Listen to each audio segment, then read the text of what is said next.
Hey, it's Heather with Prescriptive Living. This is where our savvy singles come every week to get tips to fail-proof life and love. And really, this is where they come to get tips to fail-proof love, because we're doing the life sessions on my personal Facebook page. So make sure you join us there if you want to get those. Those happen Wednesday at 8 p.m. Eastern Time every week now. All right, so tonight we're going to talk about kind of the foundations of how this love course came about, because we talk about the common couple and then the uncommon couple, and they are not the same. They are complete opposition. How does one end up in the common couple group, and how does one end up in the uncommon level couple group? We're going to talk about all of that and what to do, and I'm going to share a real personal snafu that I did that destroyed what could have been a beautiful love story otherwise. So stick through to the end if you want to see some bad mistakes that you're not going to want to make in your life and love. Okay? All right, so let's get started. Common couples, what in the world are those? Those are where the 50% of the population who's in a committed relationship, 1/3 is experiencing the ultimate betrayal through adultery, infidelity. 1 out of 3 couples, this is the reality. 1 out of roughly 2 ends up in divorce. 3 out of 4 end up feeling like they've settled. And 8 out of 10, one person feels more isolated than the other. It's hard when you're in a relationship and you feel alone, because you're not. And so it's a really, really difficult thing. And it's very common that this type of outcome is happening. So why do these things happen? Well, there are specific reasons. Sometimes there is about 1/3 of the population who really just loves to have a sense of stability. And so they're willing to compromise the quality in some capacity for that sense of security and stability. What happens though is if you're in a relationship with someone where that's not as important to them, and that's what the standard is inside and being cultivated inside the relationship, it's not good enough for the other person. And so all of those type of outcomes can start to show up. So awareness becomes really, really important. That's one piece. Another piece is that sometimes people are just doing relationship and they really like each other. They both think highly of each other. They both are enjoying some of their moments, and they both want some of the same things. So they just go in and say, yeah, we've been together, let's get married. We got to have a family or whatnot. And so they just make that decision, and they're kind of choosing to settle going in because they really haven't established what they really, really, really want before making a big decision like that. So they're setting themselves up for, maybe less than what they really want or desire, because they haven't really prepared to have that type of outcome. The other is thinking that they can change the person that they're doing a relationship with. I met a woman, she was beautiful, 39 years old, and she was leaving her husband because she got married to him. She knew she wanted to have a baby.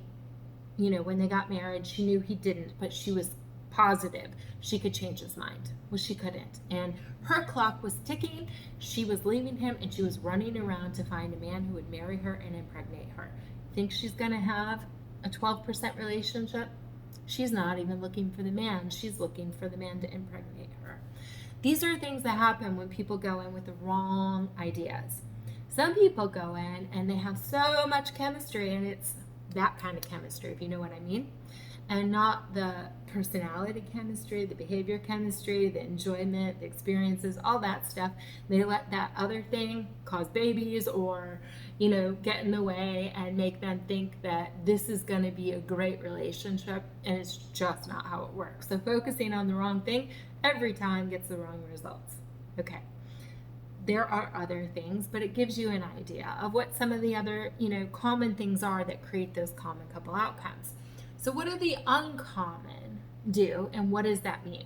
Uncommon couples make up 12% of the population. So about 1 out of 10 couples are uncommon couples. What do? First and foremost, they're crystal clear on the person that they want to be and what they want, and they do not settle. They have in their mind, I am not going to settle. And so they will not accept that. And they know that to not settle, they have to really be clear on what they're looking for and how to attract that. And it really does come down to being the type of person you want to attract. So they really invest in understanding that. They also proactively prepare how to have success in aligning for relational health before troubles show up. Because if you're in the trouble zone and you're trying to get help, sometimes it can be a little too late. Not always, but sometimes. So if you proactively prepare to understand how to align for success, how to understand the differences in the genders, major understanding can go a long way here in keeping the desire and the interest and the just ease of the relationship so much greater. The understanding of the differences of the personality and the behaviors. And I will tell you, if you don't have crystal clarity on your danger zones and you don't have them in check and you don't have your partner really knowing how to work with those well, you could do what I did, and I'll share that story in just a minute, and you can literally destroy anything good from coming from it down the road. And self-sabotage really is what it comes down to. So not being aware of all the things that can cause your actions and your reactions to not necessarily be at their best can cause really damaging effects. And then, of course, not being skilled in communication, conflict, and what it takes to nurture a beautiful love story. So those are the things that we help people do in our programs, and those are the things that get people into the 12%. So we make it much easier to understand how to do that and how to create those outcomes. And I'm going to share my story. So I was in love with a man who was also in love with me. We were very high on each other. It's the best feeling in the world. I know that there are some people who have not had that type of relationship because they have settled. And I know people who live their entire life and never have that type of relationship. And I want to say to you, if you're not sure if it's possible, it absolutely is, but not if you're willing to settle. You have to be willing to hold out for a person who you literally are willing to fight for, that you're willing to nurture for. And it can't be somebody who's not interested back, because that's ridiculous. Like, that is not what I'm saying. But what I'm saying is somebody that really has done the work to be a great, healthy, functioning person and is giving you what you need, and you're working to give them what you need, and you're willing to fight to keep your union progressing in a beautiful way, where there's strong desire that is consistent throughout the relationship.